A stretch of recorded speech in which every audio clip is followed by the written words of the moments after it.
Hello, नमस्कार मित्रांनो. आज आपण जे-एन-एम सेकंड इयर मधील मेडिकल सर्जिकल नर्सिंग या विषयामधील नेफ्रायटिस ही डिसीज कंडिशन बघणार आहोत. नेफ्रायटिसलाच मराठीमध्ये मूत्रपिंडाची सूज किंवा मूत्रपिंडाचा दाह असे म्हणतात.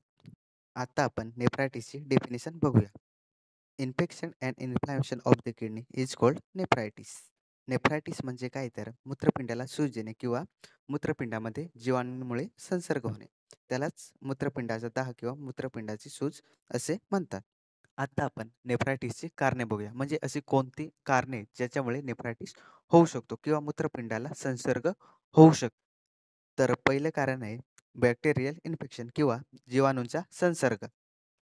बहुतेक वेळा मूत्राशयातील जीवाणूंचा संसर्ग वाढतो आणि जीवाणू किंवा बॅक्टेरिया मूत्रमार्गातून मूत्रपिंडापर्यंत पोहोचतात आणि त्याच्यामुळे मूत्रपिंडाला सूज किंवा मूत्रपिंडाचा संसर्ग होऊ शकतो. दुसरं कारण आहे हायपर सेन्सिटिव्हिटी म्हणजेच अतिसंवेदनशीलता. काही वेळेस पॅरासिटामॉल सारखी काही औषधे हायपर सेन्सिटिव्हिटी रिॲक्शन निर्माण करू शकतात, ज्यामुळे मूत्रपिंडाला नुकसान पोहोचू शकते. आणि जर एखाद्या व्यक्तीला मूत्रपिंडाचा त्रास असेल किंवा ते जास्त प्रमाणात मद्यपान करत असतील, तर हायपर सेन्सिटिव्हिटी रिॲक्शनचा धोका वाढतो, ज्यामुळे मूत्रपिंडाचा दाह किंवा मूत्रपिंडाला संसर्ग होऊ शकते. तिसरं कारण आहे ऑटो इम्यून डिसीजेस किंवा स्वयंप्रतिकार रोग. यामध्ये शरीराची रोगप्रतिकारशक्ती चुकीने किडनीच्या हेल्थी सेल्सला बाहेरील घटक समजून त्यांच्यावर हल्ला करतात. ज्याच्यामुळे मूत्रपिंडातील टिश्यूंना किंवा हेल्दी सेल्सला नुकसान पोहोचते आणि त्याच्यामुळे मूत्रपिंडामध्ये संसर्ग निर्माण होऊ शकतो. चौथं कारण आहे अँटी कॅन्सर ड्रग्स म्हणजेच कर्करोगावरील उपचारांमध्ये वापरली जाणारे औषधे. कर्करोगावरील उपचारांमध्ये वापरली जाणारे औषधे किडनीच्या कार्यावर परिणाम करू शकतात. विशेषतः किमोथेरपीमध्ये वापरली जाणारी औषधे. किडनीचे काम काय असतं? तर विषारी पदार्थ बाहेर काढणे आणि केमोथेरपीच्या प्रक्रियेमधील जी काही औषधे वापरली जातात, ती किडनीच्या कार्यावरती खूप सारा किंवा असा अतिरिक्त ताण किडनीवर निर्माण करू शकतात, ज्यामुळे किडनी खराब होऊ शकते किंवा किडनीला संसर्ग होऊ शकतो. 5वं कारण आहे प्रोलॉन्ग थ्रोट इन्फेक्शन म्हणजेच दीर्घकाळ चालणारा घसाचा संसर्ग. म्हणजेच जीवाणूंमुळे जो काही घशाचा संसर्ग होतो, त्याच्या मध्ये शरीराची जी काही रोगप्रतिकारक शक्ती असते, ती चुकीच्या पद्धतीने मूत्रपिंडाच्या गाळणीवर हल्ला करते. 6वं कारण आहे वीक इम्यून सिस्टम म्हणजेच कमजोर रोगप्रतिकार शक्ती. कमजोर रोगप्रतिकार शक्तीमुळे किडनीवर अनेक प्रकारे परिणाम होऊ शकतात. जसे की संसर्गाचा धोका वाढणे, स्वयंप्रतिकार रोग आणि उच्च रक्तदाब किंवा मधुमेहासारख्या परिस्थितींमुळे मूत्रपिंडावरील अतिरिक्त ताण येतो आणि ह्या ताणामुळे मूत्रपिंडाचे कार्य बिघडते आणि मूत्रपिंडाला संसर्ग होऊ शकते. 7वं कारण आहे फ्रिक्वेंट यूज ऑफ अँटिबायोटिक्स म्हणजेच वेदना कमी करणाऱ्या औषधांचा वारंवार वापर. काही अँटिबायोटिक्स वि दीर्घकाळासाठी किंवा जास्त प्रमाणात घेतल्यास मूत्रपिंडाच्या पेशींना डायरेक्ट नुकसान पोहोचवतात, ज्याच्यामुळे मूत्रपिंडाला संसर्ग होऊ शकतो. आता आपण नेफ्रायटिसचे प्रकार बघूया.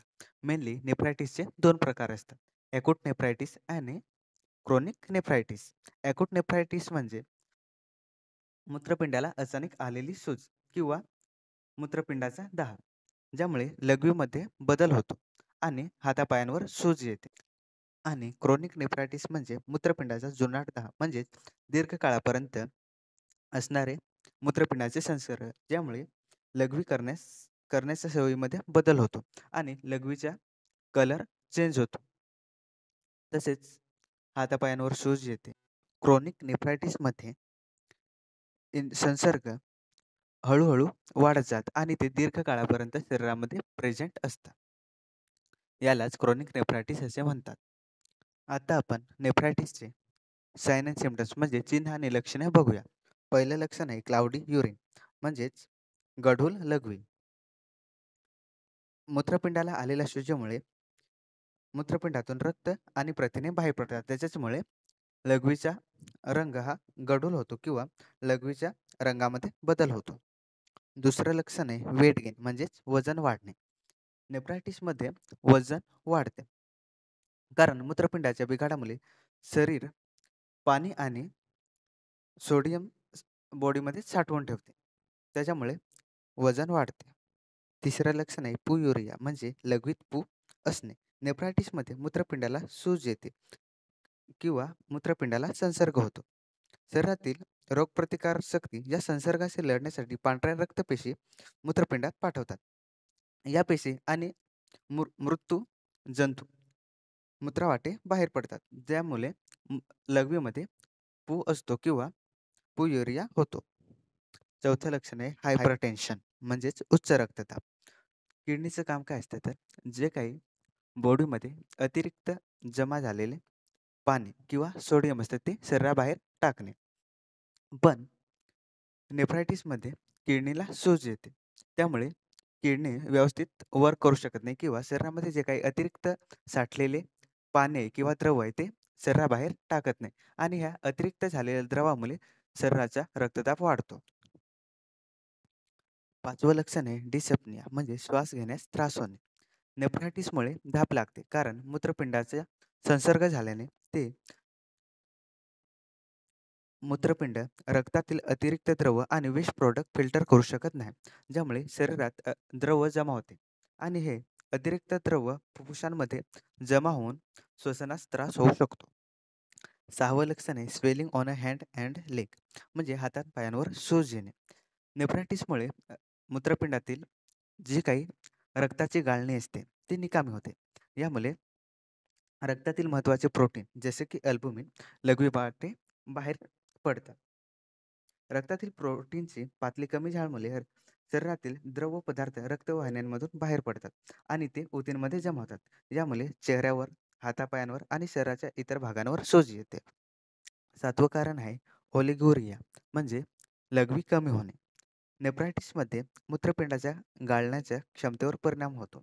यामुळे ओलिगोरिया म्हणजेच लघवीचे प्रमाण कमी दिसून येते. आठवं लक्षण आहे बर्निंग सेन्सेशन ड्युरिंग युरिनेशन म्हणजेच लघवीच्या वेळी जळजळ होणे.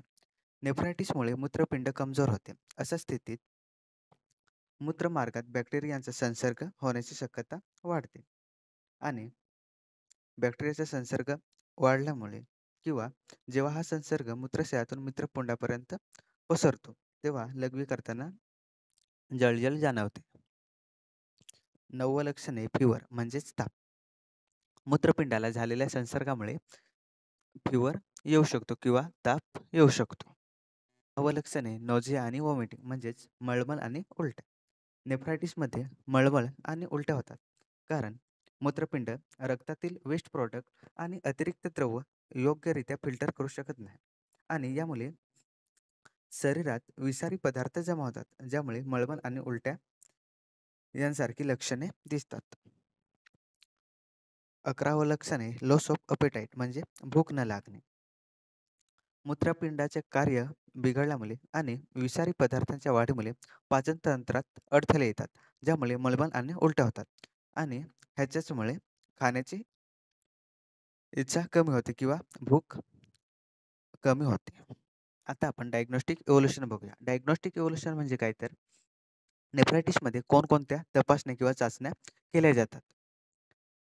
तर त्याच्यामध्ये पहिले हिस्ट्री कलेक्शन. हिस्ट्री कलेक्शन म्हणजे त्या पेशंटची संपूर्ण माहिती गोळा करणे. त्यानंतर फिजिकल एक्झामिनेशन. फिजिकल एक्झामिनेशन म्हणजे त्या पेशंटचं हेड टू फूट एक्झामाइन करणे. त्यानंतर किडनी फंक्शन टेस्ट म्हणजे मूत्रपिंडाच्या कार्याची चाचणी.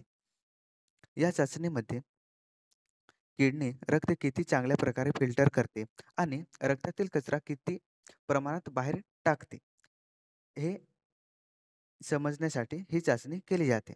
साधारणतः ह्याच्यामध्ये रक्ताचे किंवा मूत्राचे नमुने तपासले जातात.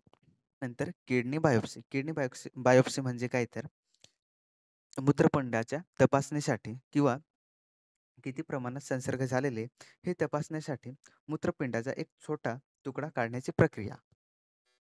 त्याच्यानंतर सोनोग्राफी. त्याच्यानंतर बघूया मॅनेजमेंट. मॅनेजमेंट म्हणजे काय तर नेफ्रायटिस हा आजार बरा करण्यासाठी आपण कोणकोणते उपाय किंवा कोणकोणत्या ट्रीटमेंट देऊ. त्याच्यामध्ये पहिले बघूया आपण मेडिकल मॅनेजमेंट. मेडिकल मॅनेजमेंटमध्ये पहिले अँटिबायोटिक्स म्हणजे प्रतिजैविक. अँटिबायोटिक अँटिबायोटिक्स हे ड्रग कशासाठी दिले जातात तर जीवाणूंचा संसर्ग कमी करण्यासाठी. जसं की पेनिसिलिन हे एक त्याचं काय आहे एक्झाम्पल आहे. त्यानंतर कोर्टिकोस्टेरॉइड. कोर्टिकोस्टेरॉइड हे ड्रग कशासाठी दिले जातात तर जी काही अं, किडनीवरती सूज आलेली किंवा त्याचा दाह झालेला आहे, ती सूज कमी करण्यासाठी. फॉर एक्झाम्पल हायड्रोकोर्टिकोस्टोन हे हे काय कोर्टिकोस्टेरॉइड ड्रग आहे आणि ते कशासाठी दिले जातात? किडनीवर जी काही सूज आहे ती कमी करण्यासाठी. त्यानंतर एनाल्जेसिक ड्रग. एनाल्जेसिक ड्रग कशासाठी दिले जातात तर वेदना कमी करण्यासाठी एनाल्जेसिक ड्रग दिले जातात. जसे की पॅरासिटामोल आणि आयबुप्रोफेन. त्याच्यानंतर anti hypertensive drug. Anti hypertensive drug का बरं दिले जातात तर जे काही उच्च रक्तदाब झालेले किंवा हायपरटेन्शन झालेले, ते हायपरटेन्शन नियंत्रित करण्यासाठी किंवा उच्च रक्तदाब कमी करण्यासाठी अँटी हायपरटेन्सिव्ह ड्रग दिले जातात. जसे की कॅल्शियम चॅनल ब्लॉकर. त्याच्यानंतर डायुरेटिक. डायुरेटिक्स हे ड्रग कशासाठी दिले जातात तर जे काही शरीरामध्ये अतिरिक्त द्रव किंवा पाणी साठलेले ते बाहेर काढण्यासाठी डायुरेटिक्स दिले जातात. For example Lasix. त्याच्यानंतर डायलिसिस. डायलिसिस म्हणजे काय तर किडनीच्या फंक्शनसाठी एक आर्टिफिशियल ट्रीटमेंट जे शरीरातील अतिरिक्त द्रव आणि वेस्ट प्रॉडक्ट बॉडीच्या बाहेर काढून टाकते. जेव्हा किडनी निकामी होते किंवा मूत्रपिंड निकामी होते, ते व्यवस्थित वर्क करत नाही, तेव्हा ह्या ट्रीटमेंटद्वारे रक्त शुद्ध केले जाते. जेणेकरून शरीरातील जे काही वेस्ट प्रॉडक्ट आहेत आणि अतिरिक्त झालेले जे काही द्रव आहेत, ते शरीराबाहेर टाकले जाते. त्याच्यानंतर किडनी ट्रान्सप्लांटेशन.